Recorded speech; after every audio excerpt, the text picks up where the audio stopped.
Olá, querido irmão, querida irmã, prezado internauta.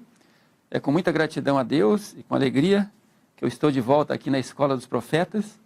E hoje vamos apresentar um tema muito significativo, muito importante, dentro do contexto das profecias, que está baseado na profecia que encontramos no capítulo 14 do livro de Apocalipse, mais especificamente no verso 8, onde nós lemos que seguiu-se outro anjo, o segundo anjo, dizendo: caiu, caiu a grande Babilônia, que tem dado a beber a todas as nações do vinho da ira da sua prostituição.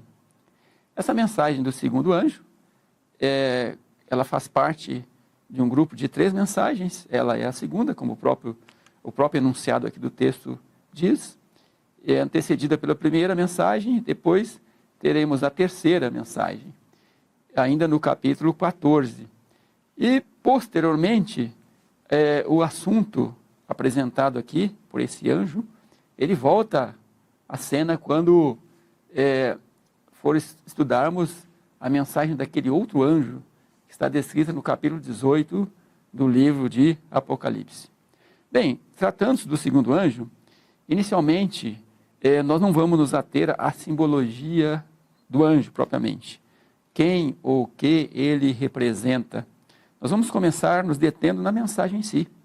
Caiu, caiu a grande Babilônia, que tem dado de beber a todas as nações do vinho da ira da sua prostituição. O que representa esta Babilônia? Que grande Babilônia é esta? Qual a origem do termo? Quem é identificado na profecia como Babilônia ou a grande Babilônia? E também qual o significado desta queda? Caiu, caiu a grande Babilônia.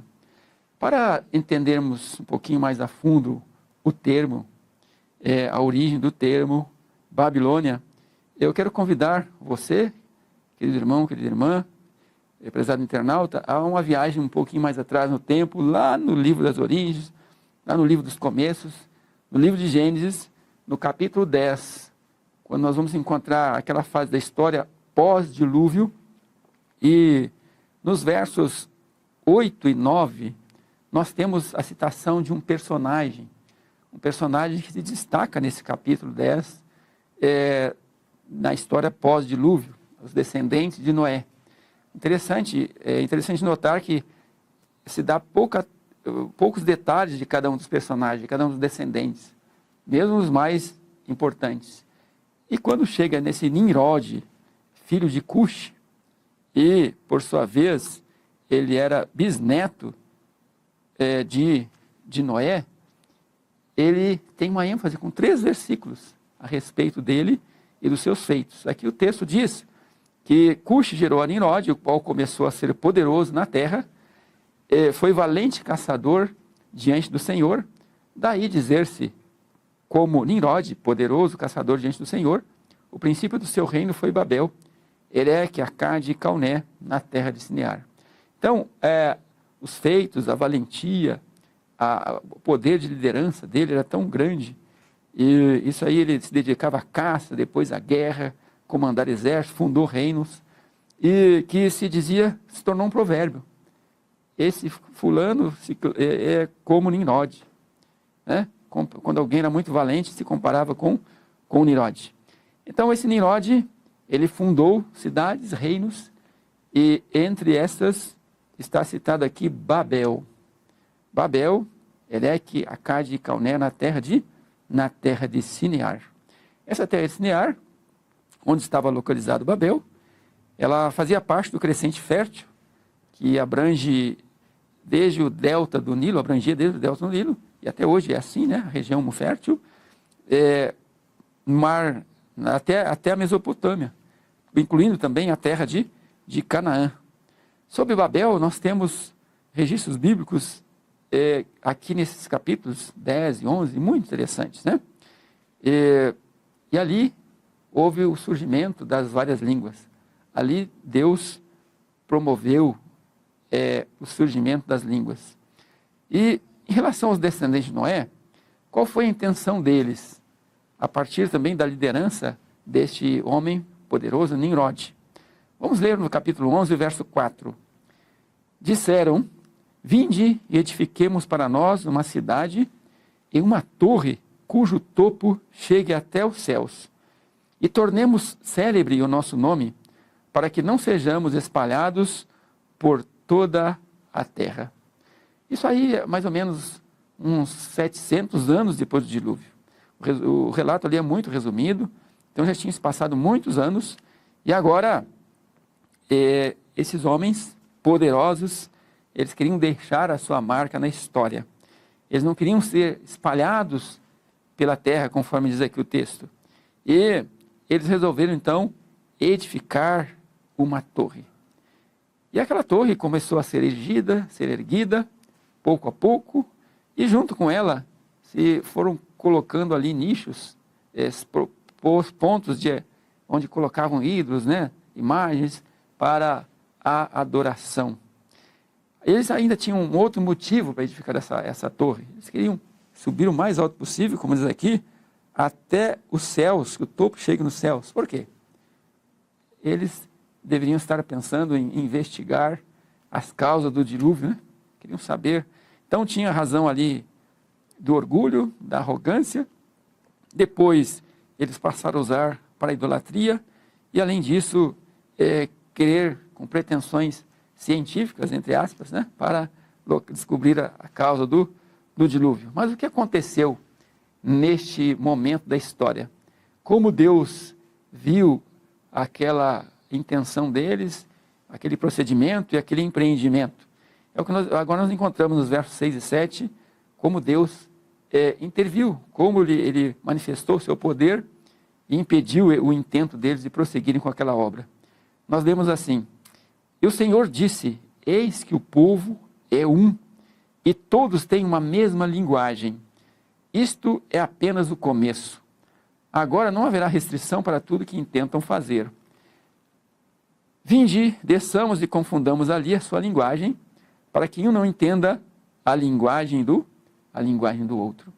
Então, nesse momento, houve agora uma confusão de linguagens, de vozes, e não se entendiam mais, e a obra, então, foi impedida de continuar, conforme nós lemos nos versos 8 e 9. Destarte, o Senhor os dispersou dali pela superfície da terra, cessaram de edificar a cidade. Chamou-se-lhe por isso o nome Babel, porque ali confundiu o Senhor a linguagem de toda a terra, e dali o Senhor os dispersou por toda a superfície dela, toda a superfície da terra.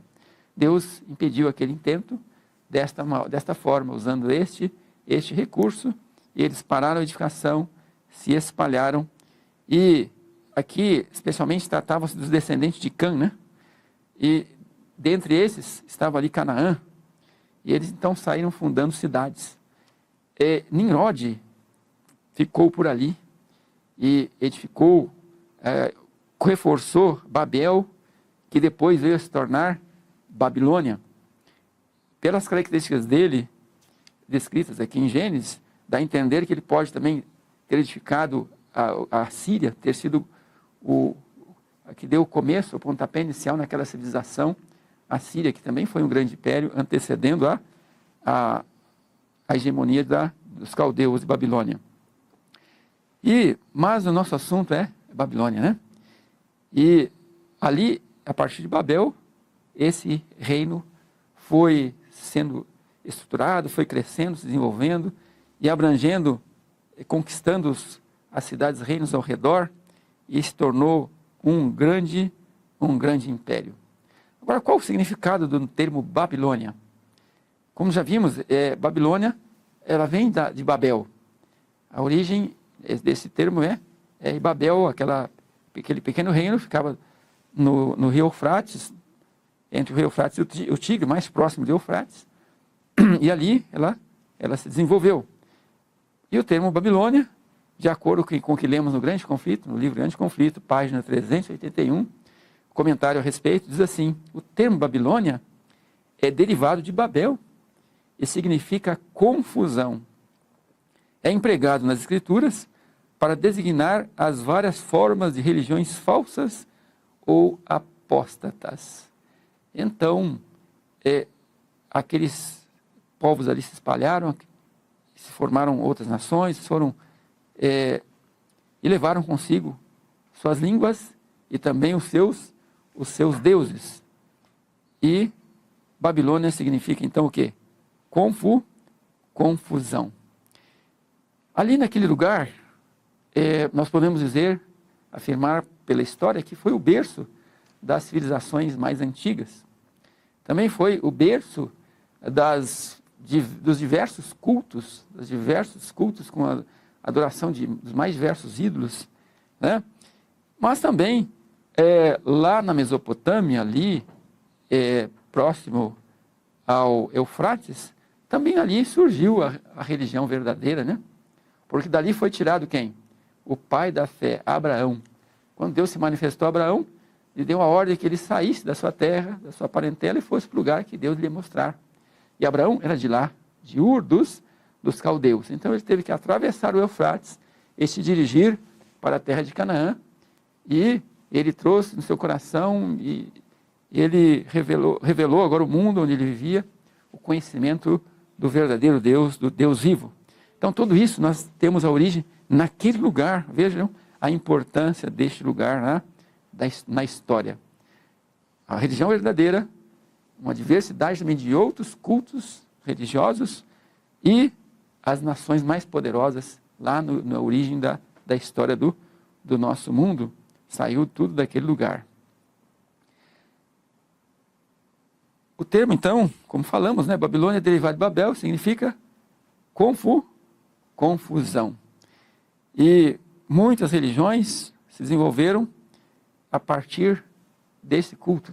Foi uma distorção do verdadeiro culto, que eles haviam aprendido, que haviam recebido lá de Noé, especialmente, né, que é o começo da história, porque a história do antediluviano já tinha ficado para trás. Mas Noé, como herdeiro daquela fé, daquele conhecimento, passou para os filhos. Mas os seus descendentes distorceram e deram outras conotações com diversos cultos derivados do verdadeiro, mas com uma conotação falsa agora. Mas tratando-se de Babilônia, quando se desenvolveu, cresceu, conquistou os povos ao redor, se tornou um poder hegemônico naquela região do Crescente Fértil. Qual a extensão que alcançou esse grande domínio da antiga Babilônia? Como já falei, ela dominou primeiramente todo o Crescente Fértil. Só não dominou o Egito, mas o Egito não se atrevia a combater a Babilônia. Entrou um certo tempo, depois se recolheu. Mas os demais ali, ele foi dominando, né?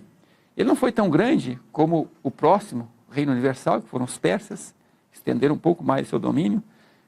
Não foi tão grande também como os macedônios, que estenderam ainda mais, e também como o Império Romano, que alargou as suas fronteiras.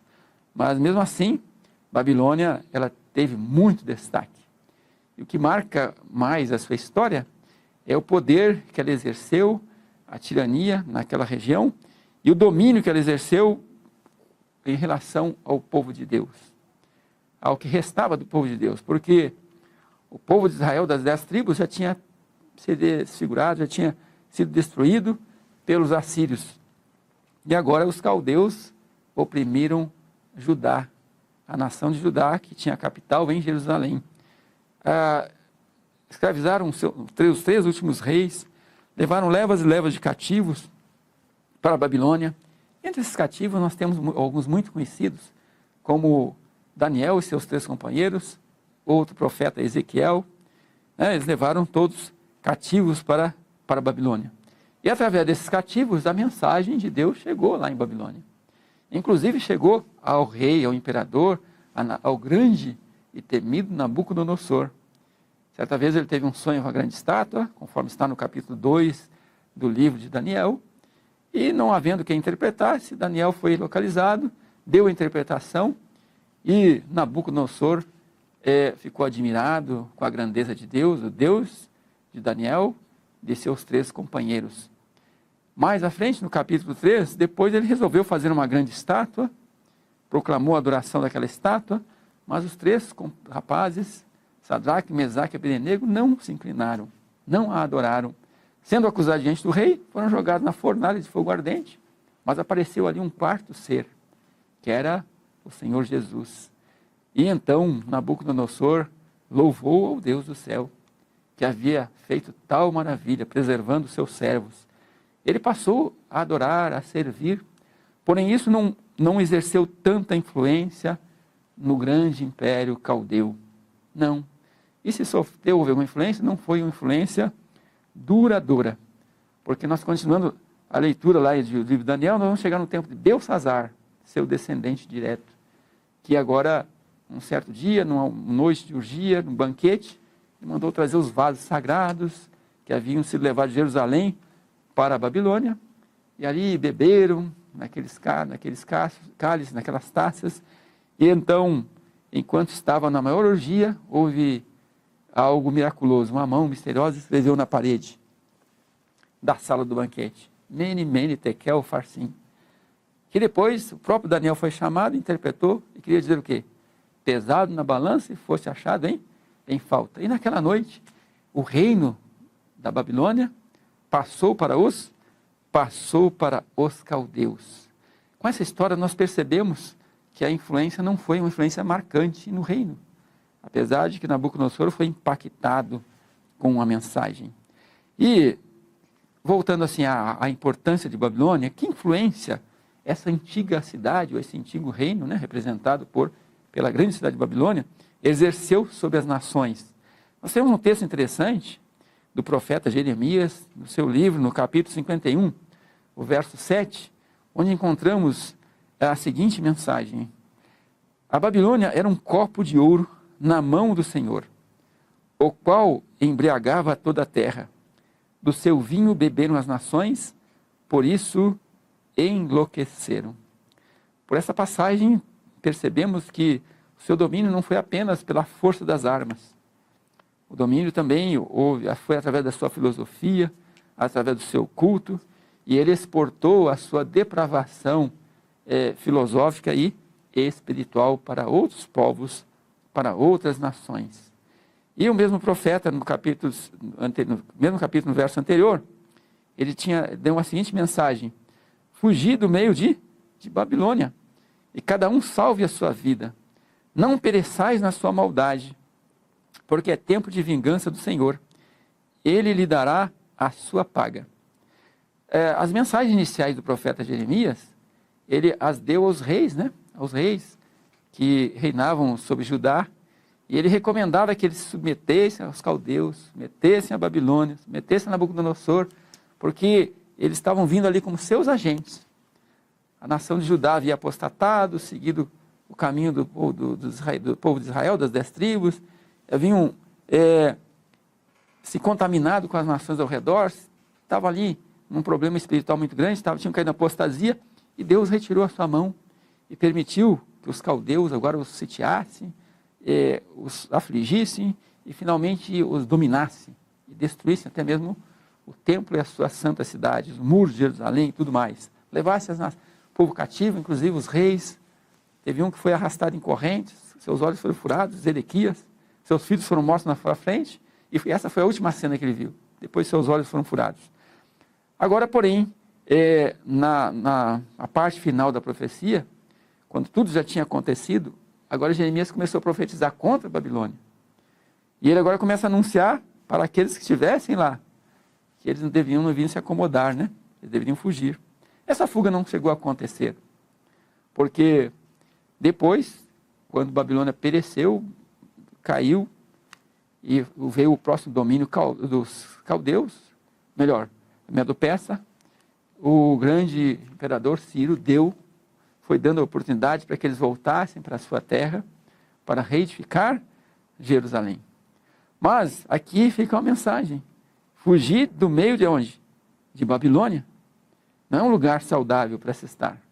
No meio de uma confusão, no meio de uma confusão assim, doutrinária, no meio de uma confusão religiosa. A palavra, nós devemos primar pela clareza, pela verdade, conforme está na palavra de Deus. Mas vamos agora dar um pulo na história e vamos agora para a Babilônia moderna. Aquela Babilônia mística apresentada no livro de de Apocalipse. Aquela Babilônia que é apresentada nas Escrituras como uma mulher sentada numa besta escarlata, com 7 cabeças, 10 chifres, com a taça de abominações nas mãos, né? No capítulo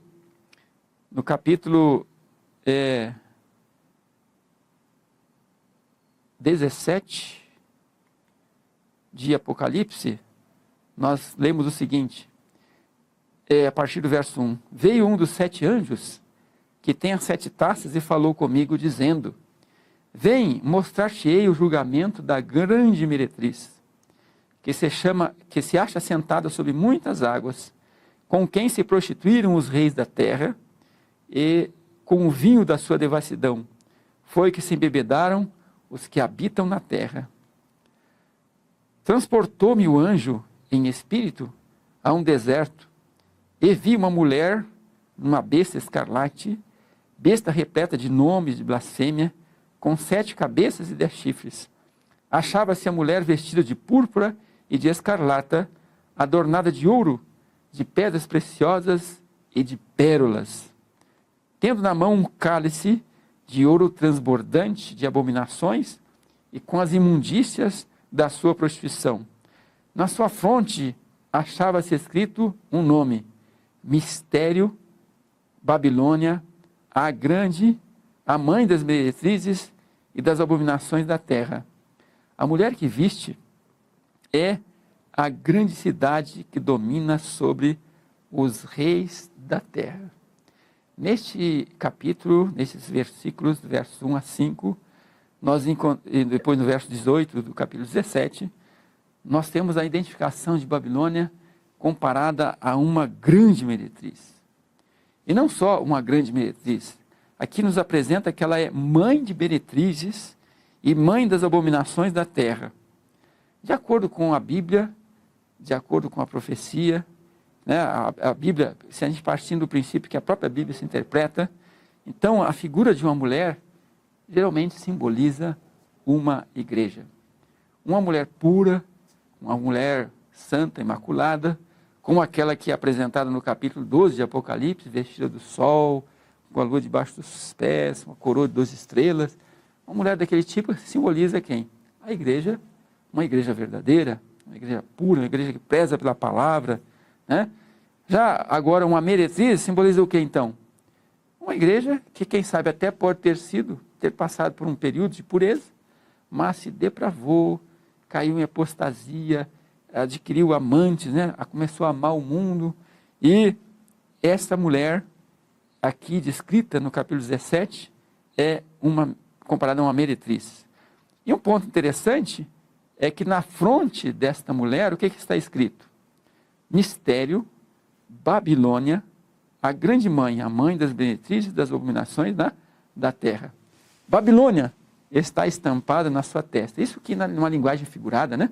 Uma linguagem profética, que haveria de identificar alguma organização, algum reino, algo que tivesse essas características, que tivesse essas influências sobre os habitantes da terra. O que será que a profecia quer identificar com isso, então? O que nos apresenta? Na verdade, apresenta ou revela um grande e influente sistema religioso, né? Como se fosse uma grande Babilônia moderna, que também exporta, né, contamina as nações com as suas prostituições. Que tipo de prostituição? Prostituição espiritual, deturpando, adulterando a verdade, misturando a verdade com erro, e com isso contaminando as nações. E assim como aconteceu com a Babilônia antiga, essa grande corporação religiosa, ela reclamou, né, no passado, adoração, submissão a seus dogmas, a sua autoridade, e com ameaça para quem não se submetesse. Ameaça de morte, de confisco de bens, de opróbrio, né, de excomunhão, de coisas dessa natureza.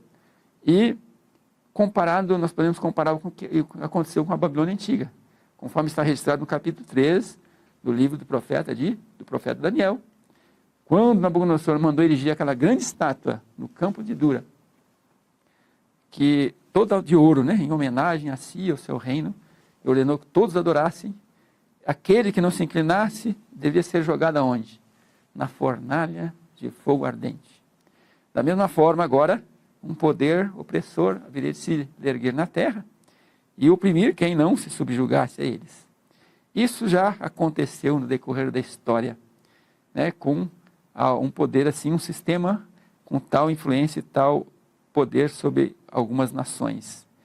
E outra característica interessante é que essa Babilônia moderna, mística, ela repudia a verdade na sua pureza.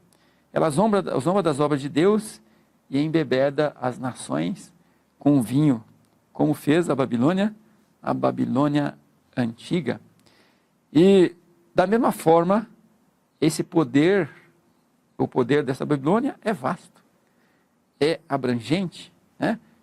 Ela extrapolou até mesmo em questões de influência o que a Babilônia antiga fez, né?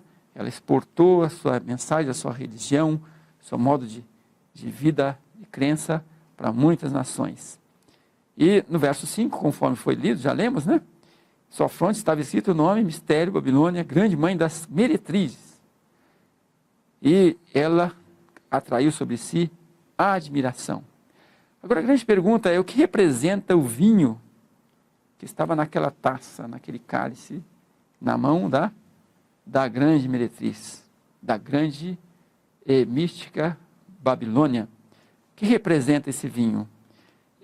Na palavra de Deus, nós encontramos, uma orientação inspirada, um comentário inspirado, nós temos o grande conflito na página 388, onde lemos o seguinte: o grande pecado imputado à Babilônia é que a todas as nações deu a beber do vinho da ira da sua prostituição. Esta taça de veneno que ela oferece ao mundo representa as falsas doutrinas que aceitou, resultantes da união ilícita com os poderosos da terra. A amizade mundana corrompe-lhe a fé e, por seu turno, a igreja exerce uma influência corruptora sobre o mundo, ensinando doutrinas que se opõem às mais claras instruções das sagradas escrituras, mediante dois grandes erros. Quais são? A imortalidade da alma e a santidade do domingo. Satanás há de enredar o povo em suas malhas. Enquanto o primeiro erro lança o fundamento do espiritismo e lança um laço de afeto, né, de simpatia com o espiritismo, o último cria um laço de simpatia com Roma. Os protestantes dos Estados Unidos serão os primeiros a estender as mãos através do abismo para apanhar a mão do espiritismo. Estender-se-ão por sob o abismo para dar as mãos ao poder romano. E sob a influência dessa tríplice união, este país seguirá as pegadas de Roma, desprezando os direitos da consciência. É um pensamento baseado em fatos que têm acontecido, cumprindo a descrição de Apocalipse, capítulo 12, 13 e agora estamos no 14. Quem são então essas filhas de Babilônia? Na sua fronte achava-se escrito o nome, Apocalipse 17:5. Um mistério, grande Babilônia, grande mãe das meretrizes. Quem é? Quem são as filhas dessa grande meretriz? Ezequiel 16, verso 34, tem um texto muito interessante na profecia de Ezequiel, que diz assim: eis que todo que usa de provérbios usará contra ti esse nome, este provérbio, dizendo, tal mãe, tal filha. Então as filhas de Babilônia são aquelas que seguem as suas máximas, algumas das suas crenças, não precisa seguir todas, né? Mas nem sempre a filha segue tudo que a mãe faz, mas se ela tem algo de mistura de verdade com erro, ela já pode ser identificada como filha de Babilônia. Na sua época, Ezequiel usou esse provérbio popular, na sua época, para falar da depravação de Judá, da nação de Judá, a nação de Jerusalém. E eles começaram a copiar as nações onde eles viviam, na sua vizinhança, as nações que viveram no lugar onde eles estavam, antes deles ali chegarem. Então, ele fez uma comparação como se eles fossem filhos, né, da mãe, da apostasia daqueles povos que ali haviam reinado antes deles. E, por isso, eles haveriam de ser castigados como realmente foram. E castigados por quem? Pela antiga Babilônia, pelo reino dos caldeus. E agora o mesmo princípio hoje se aplica para quem? Para a mensagem à Babilônia moderna. Tal mãe, tal filha. Ela teria filhas e, como ela, também haveriam de misturar a verdade com erro, se depravar, manter uma união ilícita com o mundo, com os poderes do mundo e assim por diante. Quem são então essas filhas? Vamos ler aqui mais uma passagem do livro Testemunhos para Ministros, na página 62, 63, lemos assim: as igrejas denominacionais caídas que são Babilônia. Babilônia tem estado a promover doutrinas venenosas, o vinho do erro. Esse vinho do erro é composto de doutrinas falsas, tais como a imortalidade natural da alma, tormento eterno dos ímpios, negação da existência de Cristo, antes de seu nascimento em Belém. A defesa e exaltação do primeiro dia da semana, acima do santo e santificado dia de Deus. Esses erros e outros semelhantes são apresentados ao mundo pelas várias igrejas, e assim se cumprem as escrituras que dizem: porque todas as nações beberam do vinho da ira da sua prostituição. É uma ira criada por doutrinas falsas. E quando reis e presidentes sorverem este vinho da ira da sua prostituição, enche-se de ódio contra os que não concordam com as heresias falsas e satânicas que exaltam o falso sábado e levam os homens a pisarem a pés o monumento de Deus. Qual o monumento de Deus? A guarda do santificado dia por Jeová, conforme está explícito naquelas tábuas de pedra escritas pelo Deus de Deus. Lembra do sétimo dia do sábado para o santificar. E qual seria o efeito deste vinho sobre as nações, sobre aqueles que bebessem desse vinho? Jeremias 51, verso 7, nós lemos assim: a Babilônia era um copo de ouro na mão do Senhor, o qual embriagava toda a terra. Do seu vinho beberam as nações, por isso enlouqueceram. Ele levaria à loucura, essa loucura no sentido espiritual. Crer em alguns absurdos, defender algumas posturas religiosas, contrárias ao claro, diz assim ao Senhor, assim diz o Senhor. Então, no livro Grande Conflito, na página 383, nós vemos que muitas das igrejas protestantes estão hoje seguindo o exemplo de Roma. Na iníqua aliança com os reis da terra, a igreja com mãos dadas com o Estado, mediante suas relações com governos seculares e outras denominações, agora uma tentativa de buscar o favor do mundo. E isso gera o quê? Babel, Babilônia, confusão. Por isso esse termo pode ser apropriadamente aplicado também a essas corporações. Isso não quer dizer que essas corporações tenham já caído totalmente, que Deus não salve pessoas lá dentro, que o Espírito Santo não possa trabalhar no coração das pessoas. Sim, Deus tem almas fiéis em todas as congregações. Porém, houve uma decadência espiritual muito acentuada no decorrer da história, por não progredirem na luz, por não buscarem mais conhecimento, por se limitarem a ficar naquilo que aprenderam, por ter ainda muitos resquícios de doutrina, de crenças que receberam da sua mãe. E, continuando no texto, porém, é preciso destacar que a apostasia ainda não atingiu o que? Seu clímax. Quando for atingido o clímax da apostasia, então nós vamos agora então chegar nos últimos dias. Aí vai vir uma denúncia mais acentuada, Vai vir uma mensagem com maior ênfase. E quando será essa mensagem com mais ênfase? É o que nós encontramos em Apocalipse, capítulo 18, verso 1 em diante. Então, verso 2 em diante, Então exclamou com potente voz, dizendo, aquele outro anjo que vai surgir, vindo, descendo com glória, dos céus. Caiu a grande Babilônia e se tornou o quê? Morada de demônios, covil de toda espécie de espírito imundo, esconderijo de todo gênero de ave imundo e detestável. pois todas as nações têm bebido do vinho, do furor da sua prostituição. Com ela se prostituíram os reis da terra, também os mercadores da terra se enriqueceram à sua custa, ou à custa da sua luxúria. Ouvi outra voz do céu dizendo: sai dela, povo meu, para não seres cúmplices em seus pecados e para não participardes das suas pragas.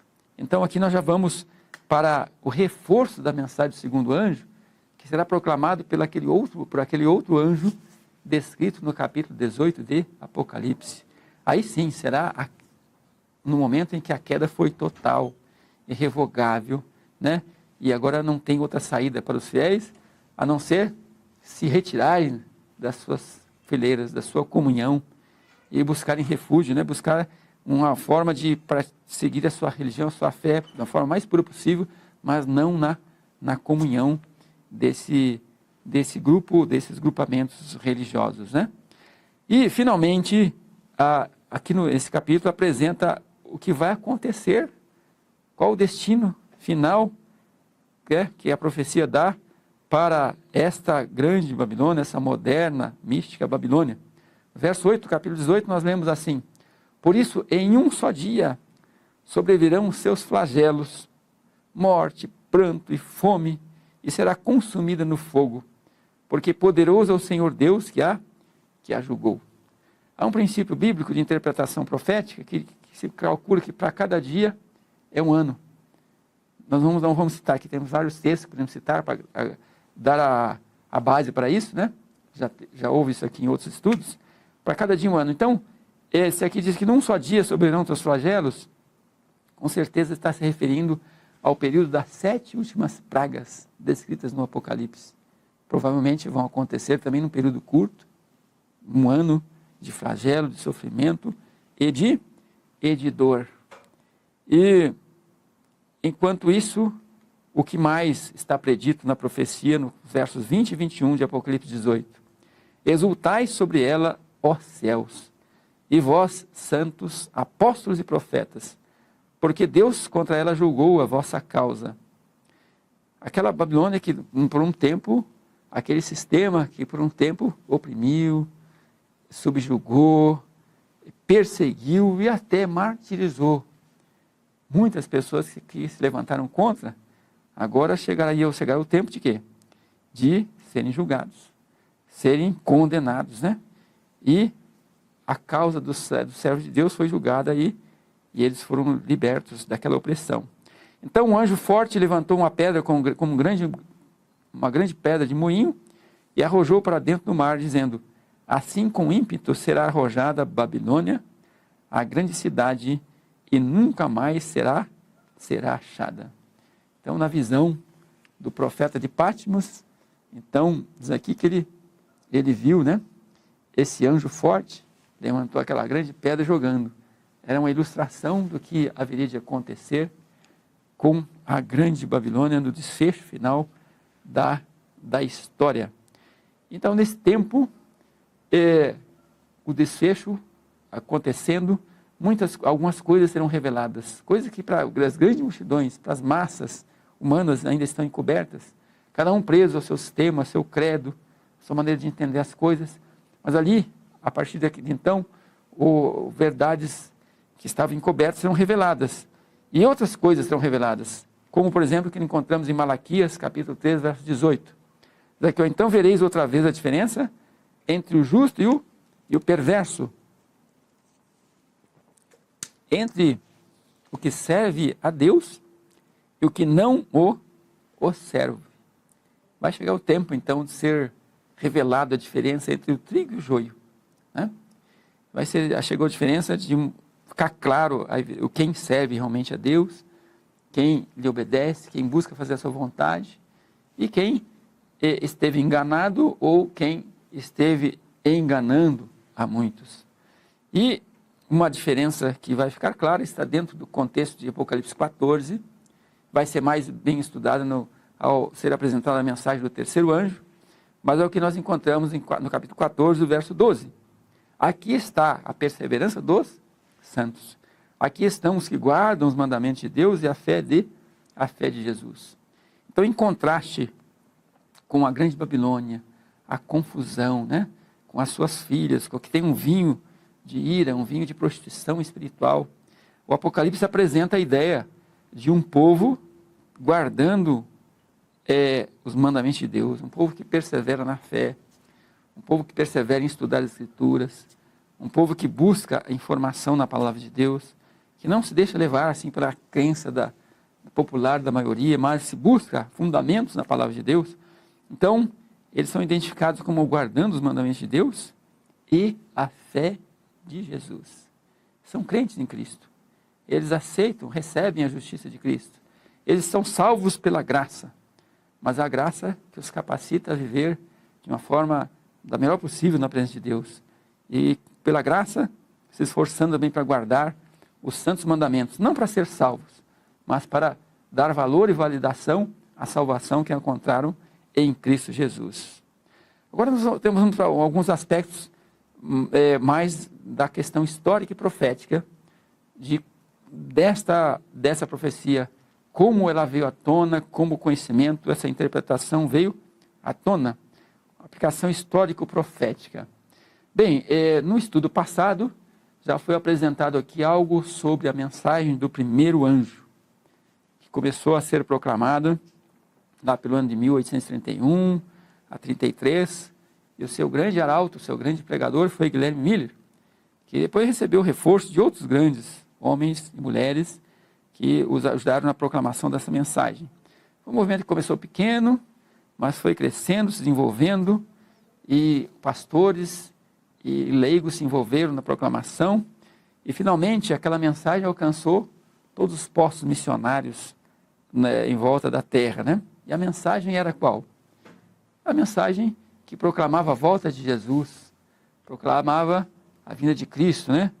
E eles, interpretando as profecias de Daniel, especialmente Daniel 8,14, chegaram à conclusão de marcar uma data para a volta de Cristo. Quando Miller começou a apresentar essa mensagem, seus companheiros também, eles receberam a simpatia das igrejas e pregaram, e o grupo foi aumentando, e os interessados na mensagem crescendo, e até que chegou um ponto em que agora as igrejas não vinham mais com certo favor. Miller nunca teve intenção de separar essas igrejas, promover separação, criar uma nova organização. Mas ele pregou, anunciou, e os resultados foram sendo obtidos, o crescimento, o desenvolvimento da mensagem. E com o tempo, os bares, locais de festas foram transformados em local de estudo, local de culto. Foram formados grupos de oração, grupos de estudos em várias horas do dia, e dentro das várias denominações existentes, metodistas, congregacionalistas, batistas e outros, muitos, em todas as religiões ali, eles estavam receptivos aos mensageiros daquela mensagem sobre a volta de Cristo.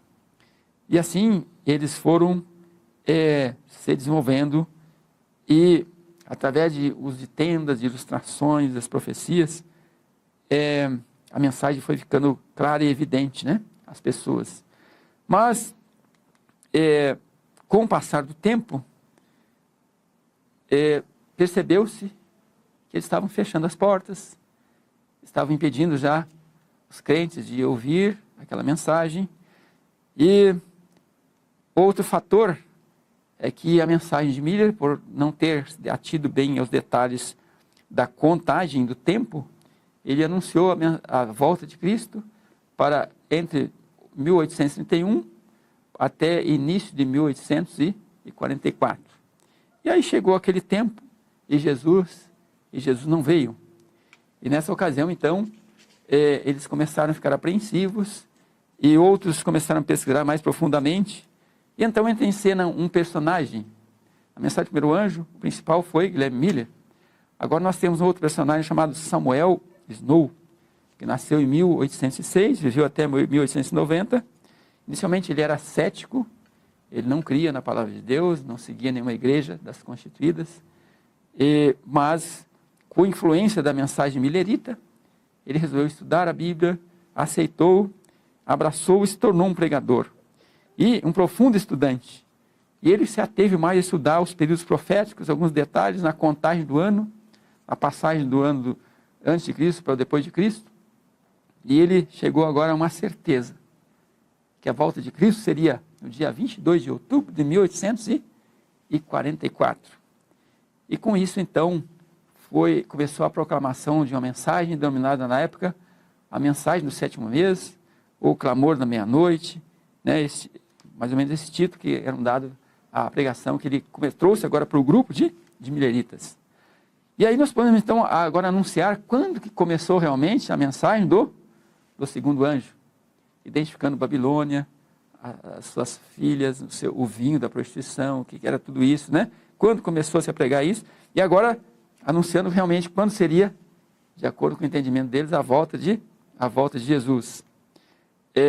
No livro História da Nossa Igreja, que é um livro da Casa Publicadora Brasileira, na página 160, nós lemos assim um pequeno parágrafo. No verão de 1843, Fichte pregou o seu notável sermão sobre a queda de Babilônia. Declarou nesse sermão que Babilônia não se limitava à igreja católica, certo? E agora, no mesmo livro, página 176, no verão de 1844, uma nova torrente de luz apareceu e iluminou o movimento adventista até seu dramático ponto culminante em outubro. Então, com esse novo entendimento, começou a proclamação de quê? Da segunda mensagem angélica, certo? E essa mensagem sacudiu as igrejas. E então, como eles haviam percebido, agora entendendo essa mensagem, que não só a igreja grande, né, a igreja romana estava numa situação espiritual decaída, mas também as filhas. E, juntando a isso, começaram a fechar as portas para a pregação. Então, nessa ocasião, os crentes mileritas se acharam justificados, eles tinham agora uma base teológica, profética, para fazer o quê? Para dar um passo além, para deixar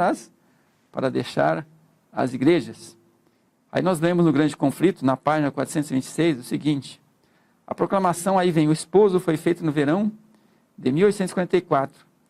Desenvolveram-se então as duas classes representadas pelas virgens prudentes e as loucas.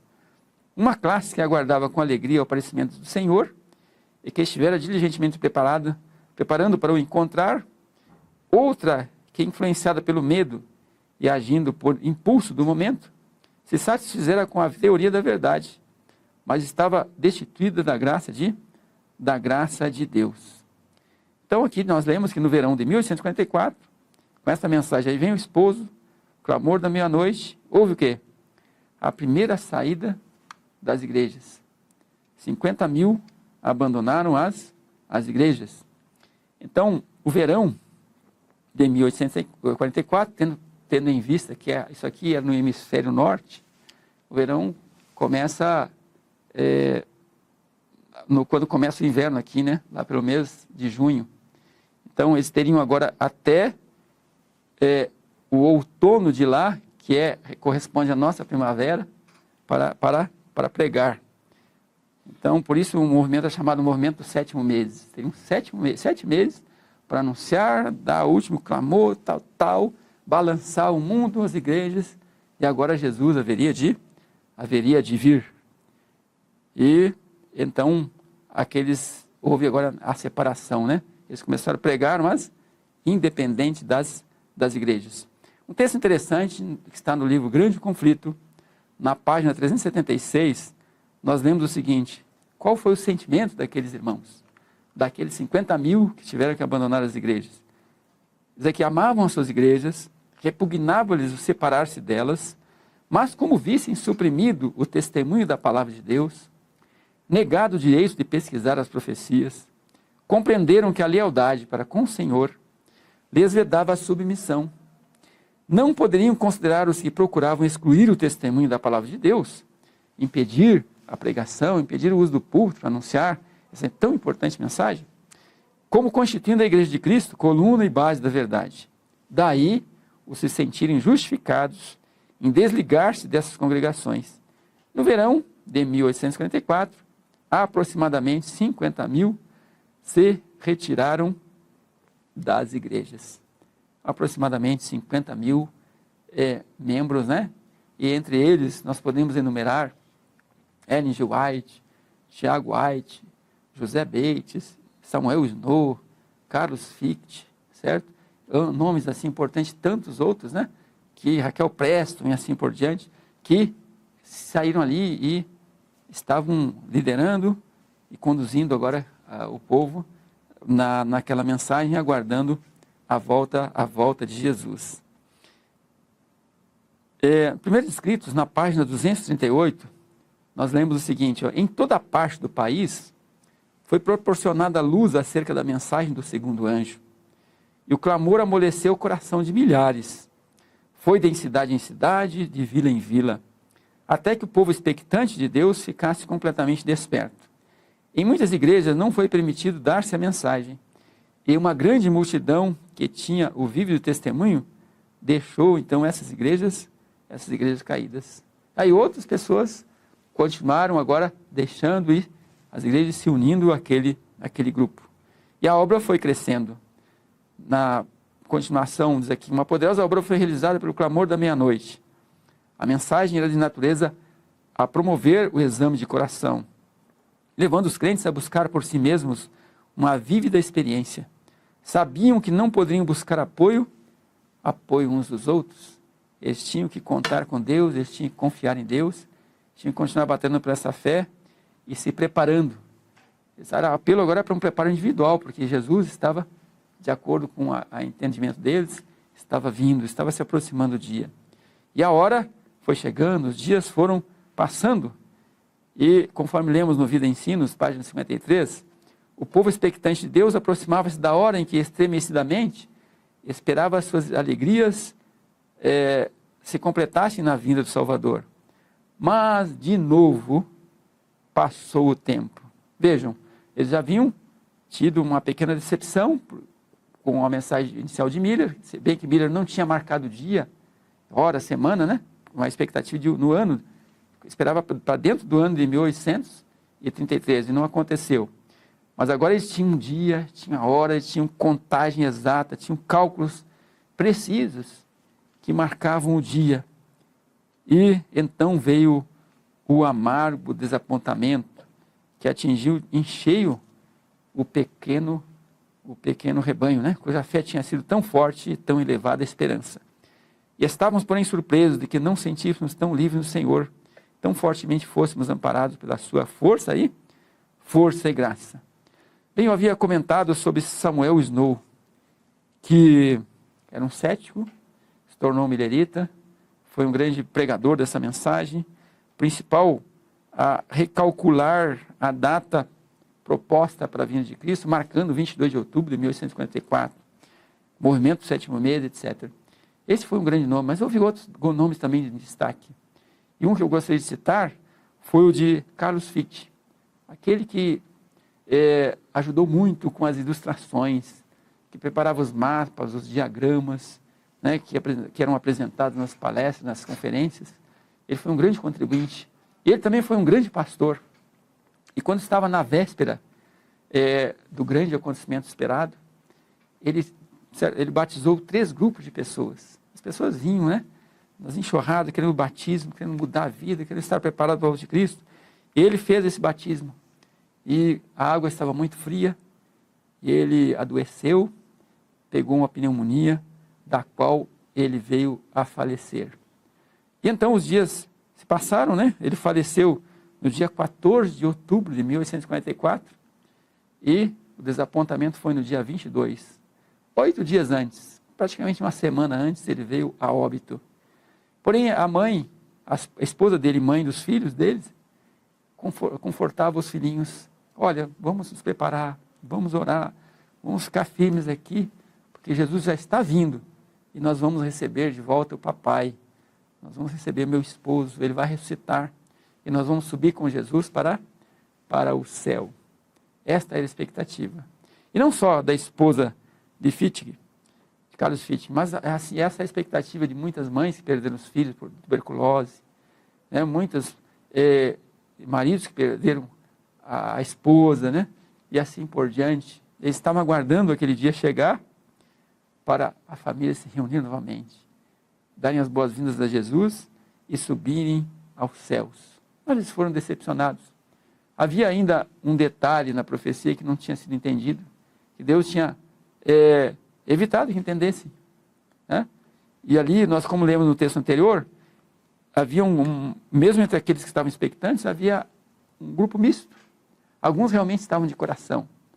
Alguns estavam realmente ansiando, estavam se preparando, estavam com muita gratidão, porque Jesus estava para voltar.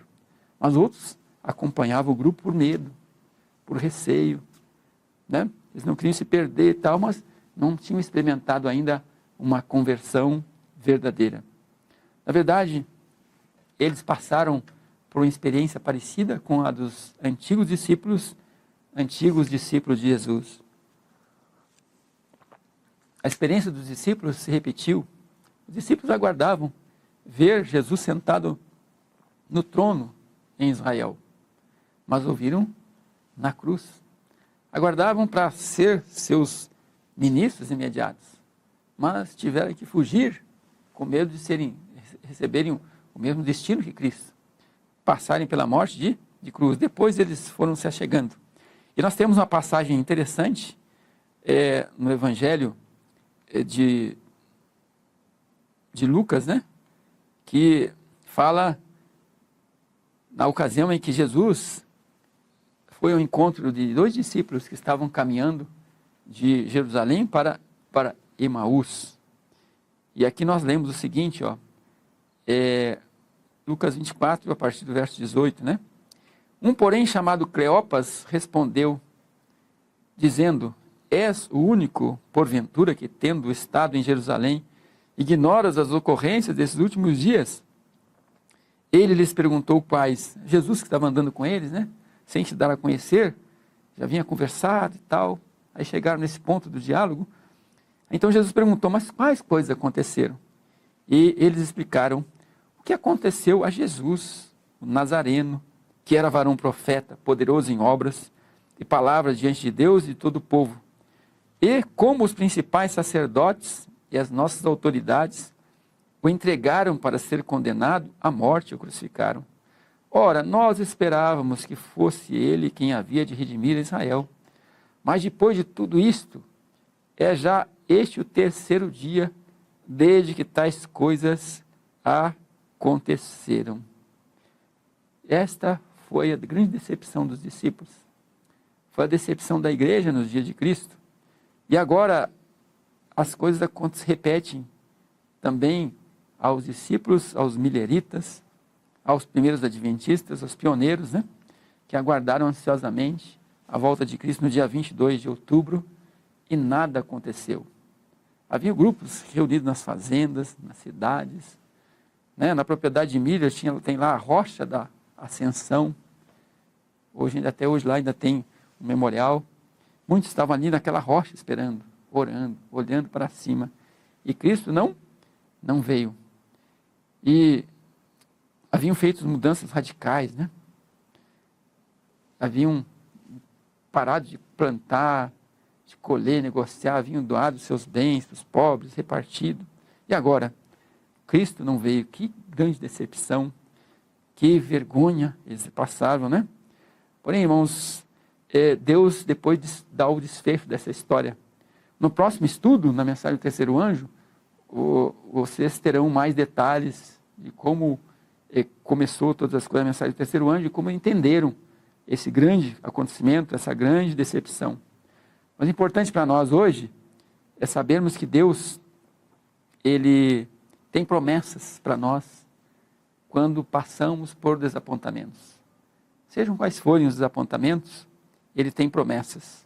E Jesus, no Evangelho de João, no capítulo 16, verso 20, nos deixa uma palavra interessante para nós dentro do contexto desse estudo que apresentamos. Em verdade, eu vos digo que chorareis e vos lamentareis, e o mundo se alegrará. O mundo muitas vezes zomba do crente, né? Vós ficareis tristes, mas a vossa tristeza se converterá em alegria. Eles passaram por profunda tristeza, mas depois, ao entenderem, aqueles que persistiram e continuar estudando, firme na esperança, eles se alegraram novamente na mensagem. E fica também agora uma mensagem para nós hoje, Apocalipse 10, verso 11. Então me disseram, é necessário que ainda profetizes a respeito de muitos povos, nações, línguas e reis. Deus espera isso do seu povo, para que eles creem nessa mensagem. Continue o quê? Anunciando a profecia a reis, nações e povos. Essa mensagem também foi para aquele grupo que passou por essa decepção. Vejam o contexto em que essa ordem aqui, é necessário que ainda profetize a respeito de muitos povos, nações, línguas e reis, ela está inserida. Para entender isso é só ler os versos anteriores, que antecedem o capítulo 11, agora os versos 9 e 10, onde nós vemos assim, ó, isso aqui temos aqui o que aconteceu, o que está descrito o que aconteceu com os mileritas, com os adventistas naquela grande decepção. Estava profetizado que haveria de acontecer. E João, na sua visão do Apocalipse, né, contemplação das cenas, ele teve essa experiência relatada aqui. Fui, pois, ao anjo, dizendo-lhe que me desse o livrinho. Esse livrinho são as profecias do profeta Daniel. Ele então me falou, toma-o e devora-o. Certamente ele será amargo ao teu estômago, mas na tua boca, doce como mel. Antes de algo chegar no estômago, passa onde? Pela boca. Então, enquanto estavam mastigando, deglutindo, apreciando ali, gastronomicamente falando, as profecias, era só alegria, era só felicidade, só expectativa. Estavam felizes em anunciar e queriam proclamar. Era como mel, a esperança, a volta iminente de Cristo para nos tirar desse mundo mal, do sofrimento e dor. Porém, na hora que chegou no estômago, aí veio o quê? O amargor. Aí diz aqui, tomei o livrinho da mão do anjo e o devorei. E na minha boca era doce como mel. Quando, porém, o comi, o meu estômago ficou amargo. Esta foi a experiência daquele povo. Essa foi a experiência desses pioneiros. Porém, a mensagem do segundo anjo, ela foi proclamada. Ela foi levada aos portos missionários do mundo afora. Né? E teve seu cumprimento parcial. Né? Teve a sua pregação naquele período, naquele tempo, a partir do verão de 1844, culminando ali naquela fase, na decepção. Mas ela não cessou após a decepção. Não cessou após a compreensão do que havia acontecido. Eles continuaram proclamando. E em Apocalipse 18, conforme já lemos, nós temos agora a apresentação de um outro agente que continuaria pregando a mensagem e num futuro levará ao clímax, quando será anunciado com grande poder e glória a queda final, definitiva da grande Babilônia. E junto com essa proclamação, qual é a mensagem? Sai dela, povo meu, para que não seja participante dos seus pecados e não incorra nas suas pragas. E qual é a mensagem para nós hoje, então? Que devemos estar envolvidos nessa proclamação desta mensagem. Hebreus 12, verso 12 e 13. Por isso, restabelecer as mãos descaídas e os joelhos trôpegos, e fazer caminhos retos para os pés, para que não se extravie o que é manco, antes seja curado. Os pioneiros passaram por essas provas, decepções, por esta angústia, sofreram o opróbrio, dedos apontados, né? Foram motivo até de chacota, de críticas, e, no entanto, muitos perseveraram, e, devido a essa perseverança, a igreja foi estabelecida. A igreja tem cumprido a sua missão. E a mensagem é para nós hoje. Restabelecer os joelhos cansados, né? Trôpegos. E a mensagem é profetiza a outras nações. E se os pioneiros passaram por tantas angústias, nós também não podemos passar. Se tivermos que passar, a graça de Deus é suficiente para nos fortalecer. Não devemos desanimar, devemos manter-nos firmes na mensagem. E a mensagem para nós hoje é a mesma. Fortalece-te no Senhor, firma teus passos, firma na mensagem, proclame aquilo que você conhece, estude mais, compreenda as profecias, busque a verdade para o nosso tempo e prepare-se para a volta de Jesus, porque ele virá. Mas enquanto estivermos aqui, vamos estudando, anunciando, proclamando a sua santa palavra e aquilo que compreendemos da sua profecia. E que o Senhor faça essa grande obra no coração de cada um dos nossos ouvintes, aqueles que hão de ouvir futuramente essa mensagem, e que possamos ser levados à palavra de Deus para nos alimentar dela e também levar o precioso alimento àqueles que perecem. Que o Senhor nos abençoe para isso, é o nosso desejo e a oração. Amém. Se de alguma forma essa mensagem tocou o seu coração, compartilhe com seus amigos e familiares. Deixe o seu like, se inscreva no canal para receber todas as mensagens que ajudarão a edificar a sua vida espiritual. Deus te abençoe sempre.